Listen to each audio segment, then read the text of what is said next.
सेवा सुरक्षा सहयोग बैच के सभी विद्यार्थियों को मेरा नमस्कार। मैं दीपक कुमार आप सभी का एग्जाम बिल्डर्स एकेडमी पर स्वागत करता हूं।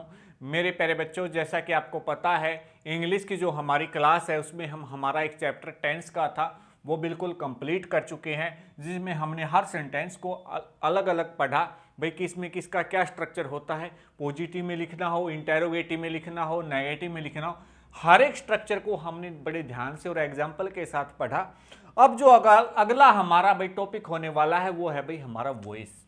हम वॉइस ही क्यों करेंगे अगला चैप्टर, क्योंकि भाई ये जो वॉइस है ये टोटली हमारा बेस्ड होता है किसके ऊपर, टेंस के ऊपर। यानी कि जो भी विद्यार्थी पहली बार इस क्लास के माध्यम से जुड़ रहा है तो मेरी उनसे यही रिक्वेस्ट रहेगी भाई पहले वो टेंस का चैप्टर कंप्लीट कर ले, ताकि जो इसमें हम पढ़ने वाले हैं ये सारी की सारी बातें टेंस से लिंक होने वाली हैं। ठीक है ना। तो भाई जो वॉइस है वो दो तरीके की होती है। वॉइस क्या होती है? दो तरीके की। एक तो एक्टिव वॉइस, एक्टिव वॉइस, एक होते हैं पैसिव वॉइस।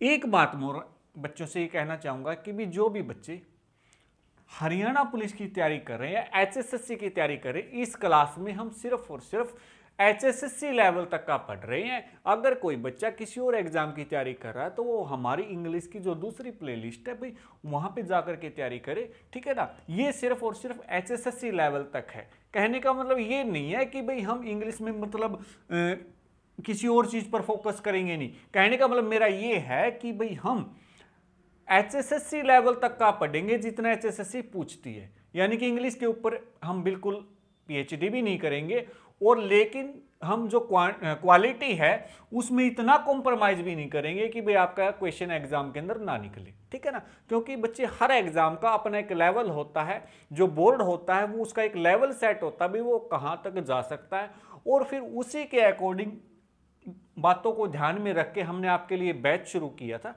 ठीक है ना। यानी कि भाई जो बच्चे एसएससी यानी कि पुलिस की तैयारी कर रहे हैं भाई वही इस क्लास को अटेंड करें। ठीक है। अगर आप बैंकिंग वगैरह या एसएससी वगैरह की तैयारी करें तो आप हमारी दूसरी प्लेलिस्ट में जाकर के पढ़ सकते हैं। चलो भाई, जो वॉइस है हमारा, वॉइस हमारे भी दो प्रकार की होती है, एक होता है एक्टिव वॉइस, एक होता है हमारा पैसिव वॉइस। ठीक है ना।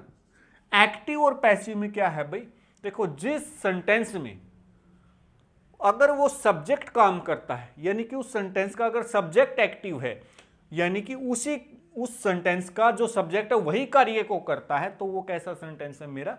एक्टिव। जैसे मैं एक एग्जांपल लिखता हूं, ही रीड्स ए बुक।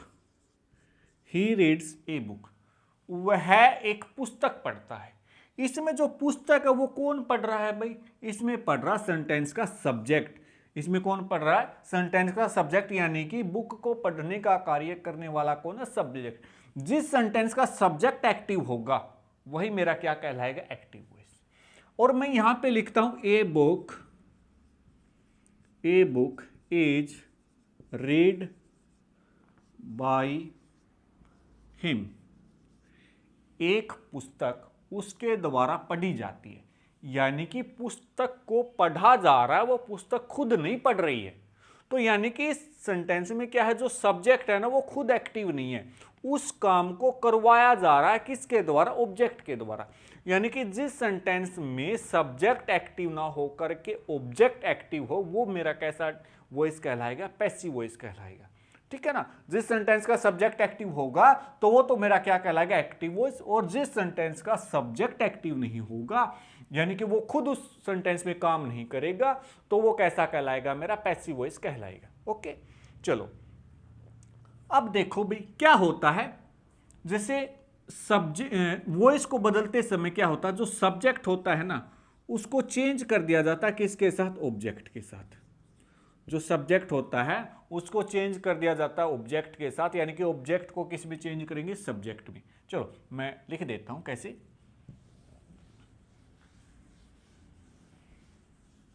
जैसे कि हमारा जो स्ट्रक्चर होता है सेंटेंस का वो क्या होता है? पहले सब्जेक्ट आती है, फिर वर्ब आती है, फिर क्या आता है? हमारा ऑब्जेक्ट आता है, एक्टिव भी। लेकिन जब हम इसको पैसिव में बदलते हैं, तो क्या हो जाता है भाई? जो ऑब्जेक्ट है ना, ऑब्जेक्ट को तो क्या बना दिया जाता है? सब्जेक्ट। ऑब्जेक्ट को तो क्या बना करके लिखा जाता है? सब्जेक्ट बना करके लिखा जाता है। फिर आती है हमारी हेल्पिंग वर्ब। हेल्पिंग वर्ब आएगी भाई, जो एक्टिव है वो कौन से टेंस का है उस पर डिपेंड करता है। उसके बाद आती है भाई हमारी वर्ब की थर्ड फॉर्म, और भाई उसके बाद क्या होता है, वर्ड यूज करते हैं एक बाई प्रीपोजिशन, और भाई उसके बाद जो सब्जेक्ट होता है वो हमारा क्या होता है, उसको ऑब्जेक्ट बना करके लिखा जाता है। ठीक है ना, कैसे चेंज करते हैं एक्टिव को, जो सब्जेक्ट है उसको तो किस में चेंज कर देते हैं, ऑब्जेक्ट में, और जो ऑब्जेक्ट वो हमारा किस में चेंज कर देते हैं, सब्जेक्ट में। तो ऐसे में जो सब कुछ हमारे सब्जेक्टिव केस होते हैं और कुछ हमारे ऑब्जेक्टिव केस होते हैं। अगर मेरे को जब मैं सब्जेक्ट को भाई ऑब्जेक्ट बनाऊंगा तो मैं उसको एज इट इज तो नहीं लिख सकता, जब सब्जेक्ट ऑब्जेक्ट की तरह आएगा तो उसको ऑब्जेक्टिव की तरह ही लिखा जाएगा ना। चलो मैं ऐसे आपको सब्जेक्ट बता देता हूं जिनकी ऑब्जेक्टिव फॉर्म क्या क्या होगी। जैसे मैं बोलता हूं आई, आई एक सब्जेक्टिव फॉर्म है, लेकिन जब इसको ऑब्जेक्ट की तरह लिखा जाएगा तो ये ऑब्जेक्टिव फॉर्म क्या होगी इसकी, मी। ठीक है, वी, वी मेरा सब्जेक्टिव केस है, जब मैं इसको ऑब्जेक्ट की तरह लिखूंगा तो क्या हो जाएगा मेरा अस। ओके, यू, यू का सब्जेक्टिव केस भी वही होता है और ऑब्जेक्टिव केस भी वही होता है। फिर मैं लिखता हूं ही को क्या लिखूंगा मैं, हिम। सी का ऑब्जेक्टिव केस क्या होता है, हर, और दे का ऑब्जेक्टिव केस क्या होता है, देम। दे का क्या होता है, देम। जब हम एक्टिव से पैसिव में बदलेंगे तो आई मेरा किस में चेंज हो जाएगा, मी में, वी चेंज हो जाएगा अस में, यू चेंज हो जाएगा यू में। इन दोनों का सब्जेक्टिव और ऑब्जेक्टिव सेम रहता है।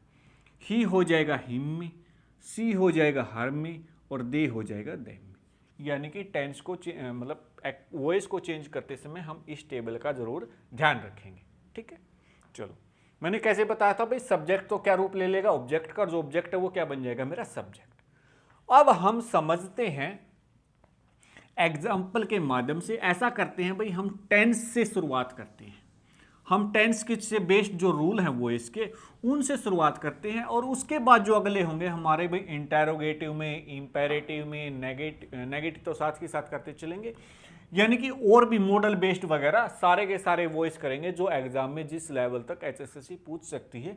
ठीक है, तो देखो सबसे पहले हम करेंगे सिंपल प्रेजेंट टेंस का, सिंपल प्रेजेंट टेंस का। हम प्रेजेंट टेंस से क्यों शुरू कर रहे हैं, क्योंकि भाई जो टेंस बेस्ड वॉइस होते हैं ना वो बड़े इजी हैं, बड़े ही इजी होते हैं। ठीक है ना, जब यहां से आपका एक प्रकार से बेस बन जाएगा, आपको बेसिक सी बातें पता चल जाएंगी कि इसको किस चीज में चेंज करते हैं, फिर आगे चल के थोड़ा लेवल अप होगा, तब तक आपका क्या नाम है, चैप्टर में इंटरेस्ट बन चुका होगा।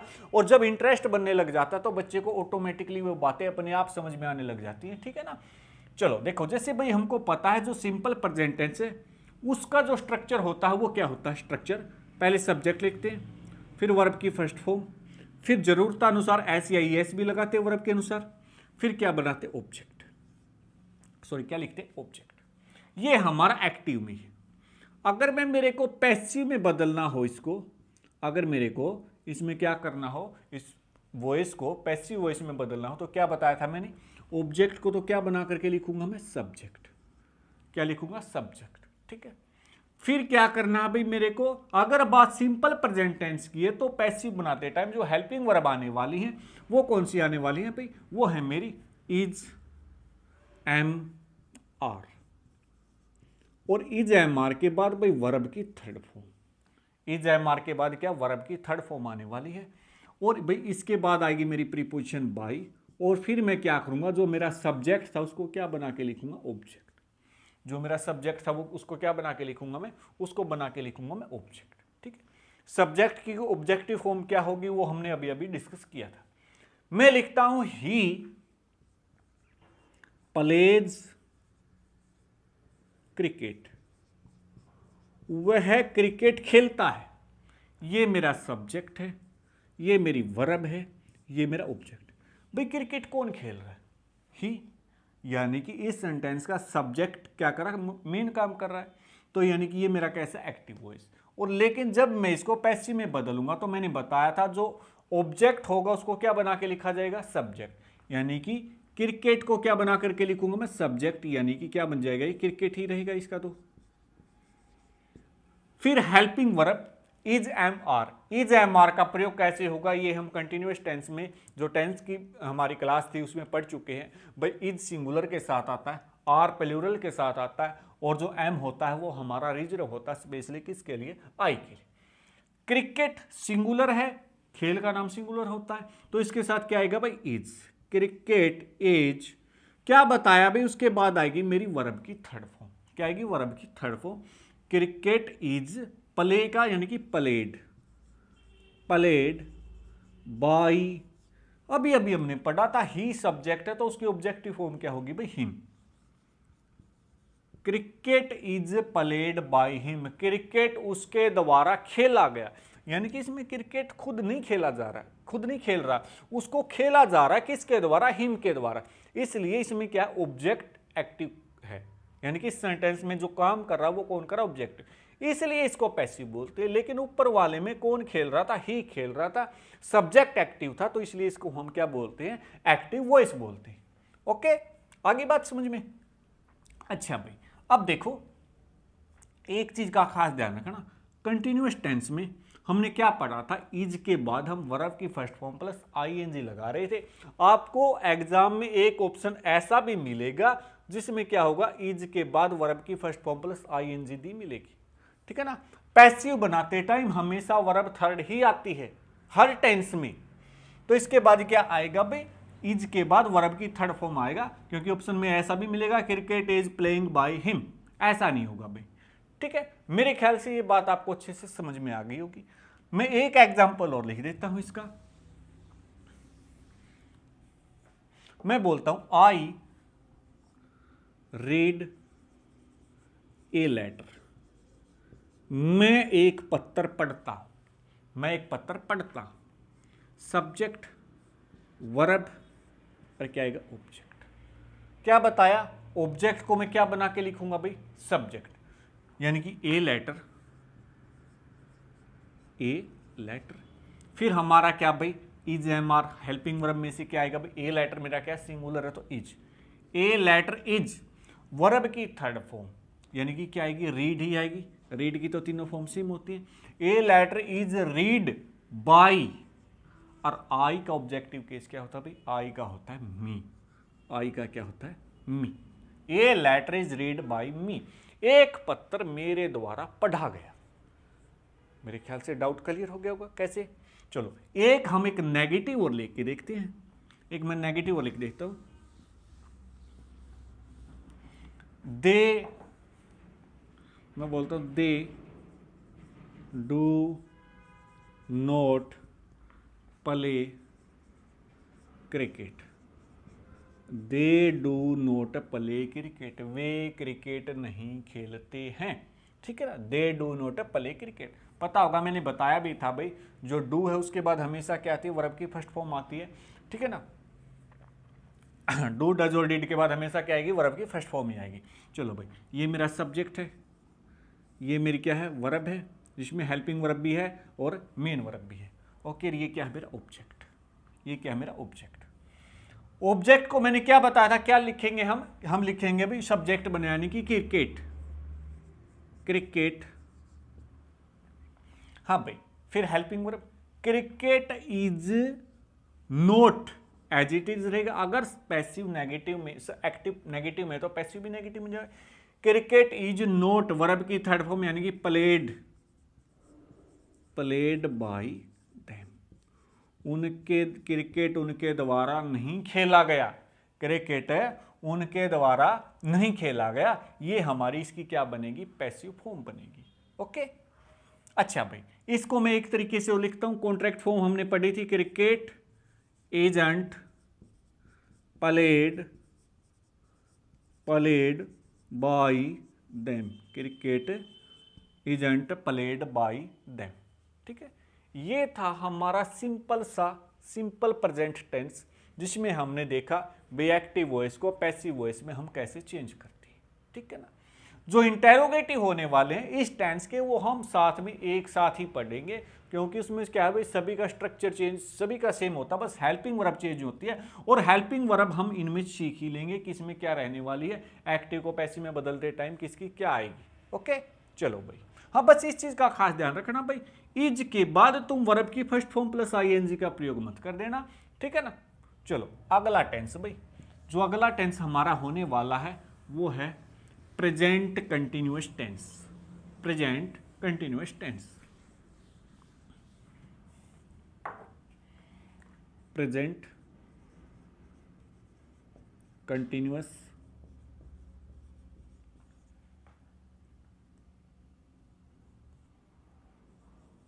Continuous tense, continuous tense. इस सेंटेंस का भी जो स्ट्रक्चर है हमारा, क्या पढ़ा था हमने पढ़ा था पहले सब्जेक्ट, फिर इज एम आर, फिर वर्ब की फर्स्ट फॉर्म प्लस आईएनजी और प्लस का क्या ऑब्जेक्ट, प्लस का क्या ऑब्जेक्ट, ठीक है। इसको भी चेंज करने का सेम ही है, बस बदलेंगे तो क्या, हेल्पिंग वर्ब। ऑब्जेक्ट को तो मैं क्या बना के लिखूंगा, सब्जेक्ट। ऑब्जेक्ट को तो मैं क्या बना के लिखूंगा, सब्जेक्ट, ठीक है। उसके बाद आने वाली मेरी हेल्पिंग वर्ब यानी कि इज एम आर। उसके बाद भी इसमें ऐड हो जाता है कि बीइंग, क्या ऐड हो जाता है, बीइंग। इज एम आर के बाद क्या आ जाएगा, बीइंग। प्लस में वर्ब की थर्ड फॉर्म मैंने बताया था, पैसिव में हर सभी के साथ क्या लगेगी, वर्ब की थर्ड फॉर्म ही लगेगी। वर्ब की थर्ड फॉर्म भाई, इसके बाद आती है मेरी प्रीपोजिशन बाई, और जो मेरा सब्जेक्ट है भाई उसको तो मैं क्या बना के लिखूंगा, मेरा ऑब्जेक्ट, ठीक है ना। क्या लिखूंगा हम बना के उसका ऑब्जेक्ट। मैं बोलता हूं जैसे she is singing, she is singing a song, वह एक गाना गा रही है, वह एक गाना गा रही है। मेरे को क्या करना, इसको किसमें बदलना, पैसिव में। ये मेरा सब्जेक्ट है, ये मेरी हेल्पिंग वर्ब है, ये मेरी मेन वर्ब है, ये मेरा क्या, ऑब्जेक्ट। क्या करूंगा, ऑब्जेक्ट को मैं क्या बना के लिखूंगा, सब्जेक्ट, यानी कि a song. A song, a song मेरा सिंगुलर है, सिंगुलर है तो इसके साथ हेल्पिंग वर्ब भी क्या आएगी मेरी, इज। ए सॉन्ग इज, क्या ऐड करना फिर, बीइंग, इज बीइंग। और वर्ब की थर्ड फॉर्म क्या आएगी, सिंग की, संग, इज संग बाई प्रीपोजिशन। और जो सी है भाई, सी का जो ऑब्जेक्टिव केस मैंने क्या लिखवाया था, सी का होता है हर। क्या होता है, सी का her. A song is being sung by her, ये इसका बनने वाला है, ठीक है ना। बिल्कुल इजी सा है, बस हमको क्या करना है, एक्टिव वॉइस का तो स्ट्रक्चर सभी को याद ही होगा, मैंने टेंस में अच्छे से पढ़ लिया था। बस पैसिव में किसके साथ क्या आएगा वो देखना है। ओके, चलो भाई, इसके बाद क्या करते हैं, हम इसका एक नेगेटिव ले लेते हैं। क्या ले लेते हैं, एक नेगेटिव और करके देख लेते हैं। मैं बोलता हूं they are not, they are not attending the class, they are not attending the class, way class attend नहीं कर रहे हैं, they are not attending the class, ठीक है। सब्जेक्ट, हेल्पिंग वर्ब, ये नेगेटिव को बनाने के लिए, मेन वर्ब, और क्या है, ऑब्जेक्ट। क्या बताया, ऑब्जेक्ट को मैं क्या बना के लिखूंगा, सब्जेक्ट, यानी कि ऑब्जेक्ट को मैं सब्जेक्ट बनाऊंगा तो यानी कि द क्लास। द क्लास क्या है मेरा, सिंगुलर, सिंगुलर तो इज नॉट अटेंडेड, अटेंडेड, और अभी third form by them, by them, बिल्कुल इजी सा है।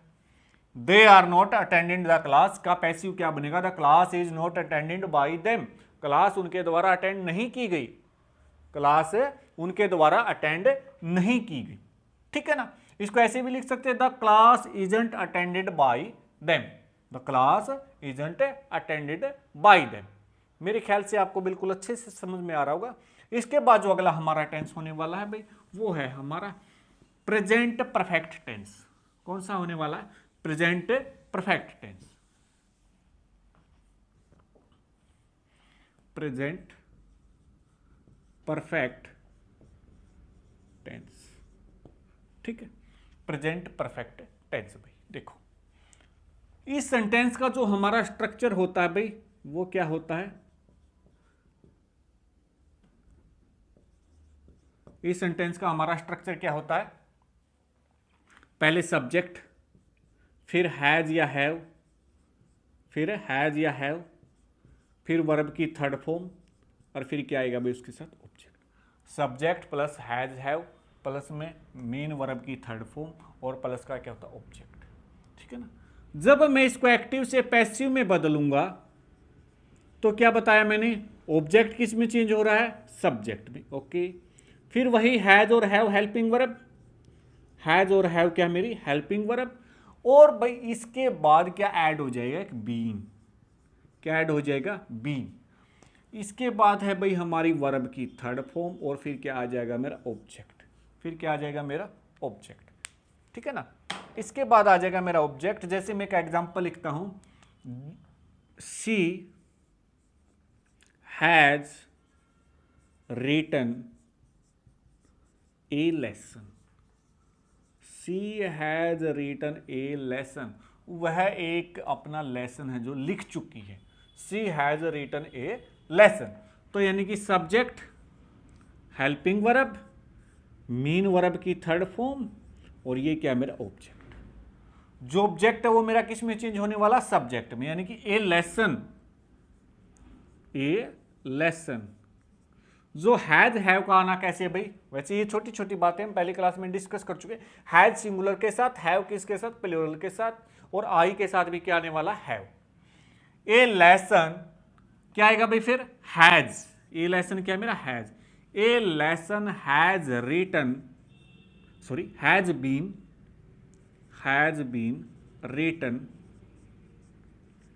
रिटन बाय, सी को किस में बदलेंगे भाई, हर में, सी को किस में बदलेंगे भाई, हर में।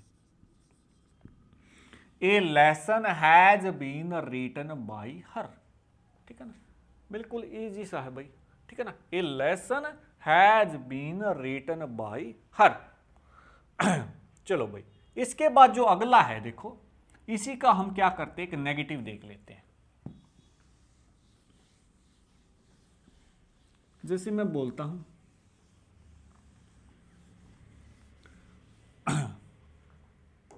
ही, चलो ऐसा लिख दो, I have not played football,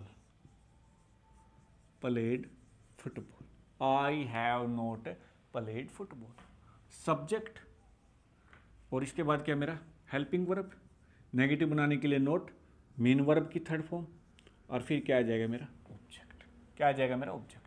कैसे करेंगे भाई, फुटबॉल को मैं क्या बना के लिखूंगा, मेरा सब्जेक्ट, यानी कि फुटबॉल सब्जेक्ट बना के, फिर लिखना क्या मेरा को हेल्पिंग वर्ब, यानी कि हैज और हैव, और हैज और हैव का आना किस पे डिपेंड है, सब्जेक्ट पे। सब्जेक्ट क्या मेरा फुटबॉल, यानी कि singular, football has not been played by, और आई का ऑब्जेक्टिव केस क्या होने वाला है मेरा, me, by me. Football has not played by me. एक चीज का ध्यान रखना भाई खास, देखो इसमें आई के साथ हैव आया था, पैसिव बनाते टाइम हैव ही नहीं रखना, क्योंकि ये हैव आया आई के लिए, लेकिन यहां पे अब जो सब्जेक्ट बन के आया फुटबॉल, अब यहां पे जो हेल्पिंग वर्ब आएगी इसके अनुसार आएगी, न कि इसके अनुसार, ठीक बात है। Football has not been played by me, यानी कि ऐसे भी लिख सकते हैं, football hasn't been played by me, football hasn't been played by me. चलो भाई, इसके बाद है हमारा भाई कौन सा टेंस, इसके बाद अभी हमारा present perfect, present perfect continuous tense. भाई जो हमारा ये जो टेंस होता है इसका पैसिव नहीं बनाया जाता, इस टेंस का क्या होता है भाई, पैसिव नहीं बनाया जाता है, ठीक है ना। जो प्रेजेंट टेंस है उसमें से सिर्फ 3 का ही बनाया जाता है, वो हमने अच्छे से कवर कर लिया, और उम्मीद करता हूं आपको वो अच्छे से समझ में भी आ गया होगा। अगर जिस बच्चे ने सिंसियरली अच्छे तरीके से भाई टेंस की क्लास अटेंड की होगी, उनको वॉइस करने में कोई प्रॉब्लम नहीं आने वाली है, ठीक है ना। धीरे धीरे हम अपना ये लेवल भी बढ़ाते चलेंगे, कोई दिक्कत वाली बात नहीं है, ठीक है। चलो भाई, आज की क्लास में तो जो हमारे वॉइस है वो इतने ही रहने वाले हैं। जैसे कि आपको पता है, जो हमारी लास्ट में जो मिनट्स होती है वो किसके लिए रिजर्व होती है, वो होती है आपकी वोकैब के लिए। ठीक है, जो हमारी वोकैब हैं भाई हमारी अराउंड मेरे ख्याल से 50 कर ली थी हमने लास्ट टाइम, और 50 के साथ साथ भाई 50 तो मेन वर्ड थे, उनके साइड में भी हमने कुछ वर्ड्स लिखे थे, किसी में 2 हैं, किसी में 3 है, किसी में 4 है, साथ के साथ वो भी कर पा रहे होंगे। मेरे ख्याल से हम 150 के अराउंड वो कैब कर चुके होंगे। ठीक है ना, साथ के साथ याद करते चलना भाई, जैसा कि मैंने पहले ही बोला था, ये एक साथ याद होने वाली चीजें, इनको थोड़ा थोड़ा लिटल डेली ऐड करना पड़ता है। ठीक है, चलो जो आज के हमारे वर्ड्स है वो देखो। आज का पहला वर्ड है हमारा एंटीसिपेट। एंटीसिपेट का मतलब होता है भाई पूर्वानुमान। क्या होता है? पूर्वानुमान। पूर्वानुमान यानी कि कोई चीज एक्सपेक्ट कर लेना, कोई चीज क्या कर लेना? एक्सपेक्ट भाई, पूर्वानुमान लगा लेना किसी चीज का, या फिर कोई भी चीज क्या करना? गैस करना। इस मीनिंग का तो पता ही होगा, एक्सपेक्ट का भी पता होगा। ठीक है ना, हम ऐसा बोल ले भाई एक्सपेक्टेड इसका आंसर ये आने वाला है, यानी कि क्या करना? एंटीसिपेट, पहले से ही सोच कर रखना। अगला वर्ड है भाई एंटीपैथी। एंटीपैथी का मतलब होता है भाई किसी से घृणा करना। क्या करना? घृणा करना, यानी कि किसी को पसंद ना करना, और किसी को पसंद ना करना यानी कि डिसलाइक। और अगला वर्ड है डिटेस्ट। डिटेस्ट का मतलब भी क्या होता है भाई? घृणा करना। ठीक है ना, नोट लाइक। स्कोरन, ये वर्ड हमारा पहले आ ही चुका है, यानी कि जिसका मतलब क्या था? घृणा। और हेट मीनिंग का तो आपको पता ही होगा। अगला है भाई आर्डुअस। आर्डुअस मतलब यानी कि भाई क्या नाम है? मुश्किल। क्या है? मुश्किल। अंडरस्टैंड टू हार्ड, यानी कि इसका अगला मीनिंग क्या होगा? डिफिकल्ट। क्या? मुश्किल, डिफिकल्ट। और इसका एक सिनोनिमस बनता भाई स्ट्रेन्युअस। क्या बनता? स्ट्रेन्युअस, STRENUOUS।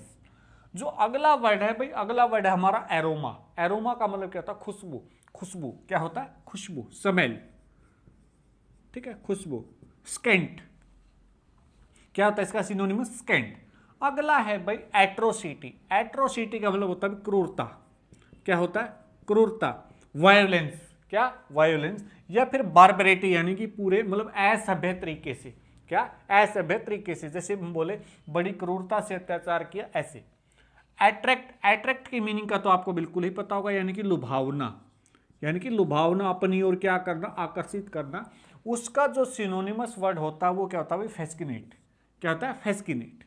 या फिर एंटिस। एंटिस का भी मतलब क्या होता है? अपनी ओर क्या कर लेना? आकर्षित कर लेना। ठीक है, इसके बाद जो अगला हमारा वर्ड है वो है भाई एट्रीब्यूट।